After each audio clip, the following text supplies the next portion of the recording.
Good morning class. कैसे हैं सभी? आशा करते हैं सभी लोग सेफ होंगे, घर पर होंगे। MAVN के ऑनलाइन क्लास में आज आपका क्लास 6 में संस्कृत व्याकरण में वर्ण परिचय है। ये पहला टॉपिक है आपका वर्ण परिचय। इसके बारे में आज हम लोग जानेंगे कि वर्ण का परिचय किस तरह से दिया गया है। इस टॉपिक में वर्ण अथवा अक्षर, ये दोनों वर्ण और अक्षर दोनों समानार्थी माने जाते हैं। वर्ण क्या है? हम मुख से जिन ध्वनियों का उच्चारण करते हैं उन्हें वर्ण अथवा अक्षर कहते हैं। जैसे अ, ई, उ, री, री, क, ख, ग, घ, ये सभी क्या हैं? वर्ण हैं। वर्ण के दो प्रकार हैं, स्वर और व्यंजन, जिसको संस्कृत में अच कहते हैं। संस्कृत में इसे अच कहते हैं स्वर को, और व्यंजन को संस्कृत में हल कहते हैं। व्यंजन को हल कहते हैं और स्वर को अच कहते हैं संस्कृत में। तो स्वर क्या है? सबसे पहले हम इसमें वर्ण के दो प्रकार हैं, स्वर और व्यंजन, यानी अच और हल। तो सबसे पहले हम स्वर को जानेंगे कि स्वर क्या है। स्वर की एक छोटी सी संस्कृत में परिभाषा दी हुई है, स्वयं राजन्ते इति स्वराः। स्वयं राजन्ते इति स्वराः, यानी जो स्वयं में राज करे, राज करने के लिए उसे किसी और स्वर या और किसी व्यंजन की, किसी और की जरूरत ना हो, वही क्या है? इति स्वराः, वही स्वर है। स्वर वह ध्वनियाँ हैं जिनके उच्चारण के लिए अन्य स्वर या व्यंजन की आवश्यकता नहीं होती है। स्वर वह ध्वनियाँ हैं जिनके उच्चारण में हमें किसी और की आवश्यकता नहीं होती, ना और किसी स्वर की या और किसी व्यंजन की। जैसे हमें आ का उच्चारण करना है तो हमें और किसी की स्वर या व्यंजन की आवश्यकता नहीं होगी।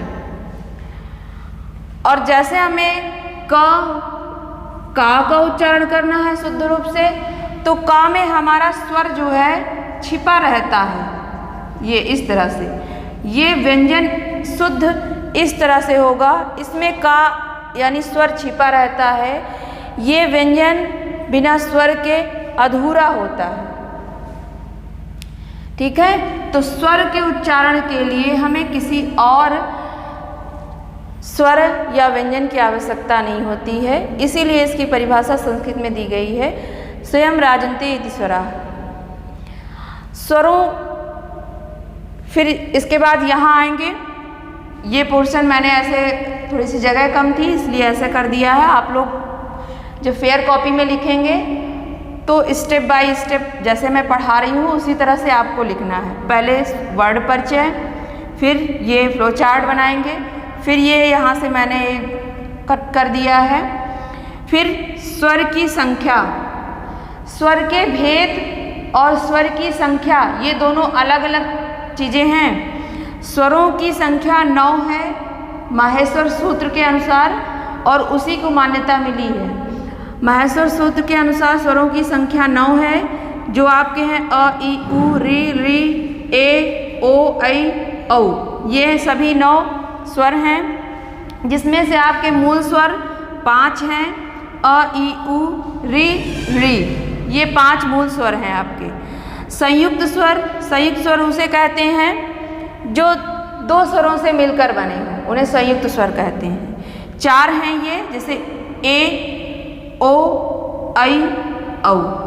तो ये मैंने बताया है कि किस तरह से ये अ, ई प्लस ई से ए बना है, अ प्लस उ से ओ बना है, अ प्लस ए से ऐ बना है, और अ प्लस ओ से औ बना हुआ है। इसीलिए इन्हें संयुक्त स्वर कहते हैं, क्योंकि ये 2 स्वरों से इनका निर्माण हुआ है। फिर आगे आते हैं स्वरों के भेद। मैंने अभी यहाँ बताया था कि स्वरों की संख्या और स्वरों के भेद या प्रकार वो दोनों अलग अलग हैं। स्वरों की संख्या 9 है और स्वरों के भेद जो है 3 हैं। वो कितना? 3 भेद हैं। पहला है ह्रस्व स्वर, दूसरा दीर्घ स्वर और तीसरा प्लुत स्वर। ह्रस्व स्वर में ह्रस्व स्वर एक मात्रिक होता है। ऐसे स्वर जिनमें एक मात्रा लगती है उन्हें ह्रस्व स्वर कहते हैं। इनकी संख्या 1 2 3 4 5 यानी जो मूल स्वर हैं वही एक मात्रिक ह्रस्व स्वर हैं। इनकी मात्रा एक होती है। दीर्घ स्वर द्विमात्रिक होते हैं। इनकी संख्या 1 2 3 4 5 6 7 8 ये हैं। ये दीर्घ स्वरों की संख्या 8 है। ये सभी लिखे हैं आ, ई, उ, री, ए, ओ, ऐ, औ। ये सभी 8 दीर्घ स्वर हैं। प्लुत स्वर ये त्रैमात्रिक होते हैं। इनमें 3 मात्राओं का समय लगता है। इनका प्रयोग वेदों में होता है। सामान्य तौर पर इनका हम लोग यूज नहीं करते हैं, वेदों में होता है। और एक एग्जाम्पल दिया है जैसे ओम हम पढ़ते हैं, ओम। तो ओम में जो ओ है, इसी का जब हम ओ का जब उच्चारण करते हैं तो 3 मात्राओं के बराबर जो है हमारा जो उच्चारण का समय होता है वो 3 मात्राओं के बराबर लगता है। और इसका चिन्ह उस स्वर के बाद ये चिन्ह लगता है ओम बोलते समय। तो ये सभी आपका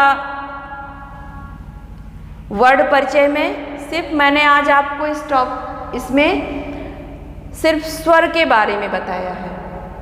जब आपकी अगली क्लास होगी तो उसमें आपको व्यंजन क्या है, व्यंजन के भेद कितने हैं, कितने होते हैं, इसी तरह जैसे स्वर के बारे में बताया गया है इसी तरह व्यंजन के बारे में बताया जाएगा, यानी कि हल के बारे में बताया जाएगा। तो आज की क्लास में बस इतना ही। अगर आपको इसमें कोई डाउट है तो कंप्लेन बॉक्स में आप कंप्लेन करिएगा और अपनी जो भी संदेह होगा उसे जो है क्लियर करिएगा। आज की क्लास में बस इतना ही। Thank you class for watching.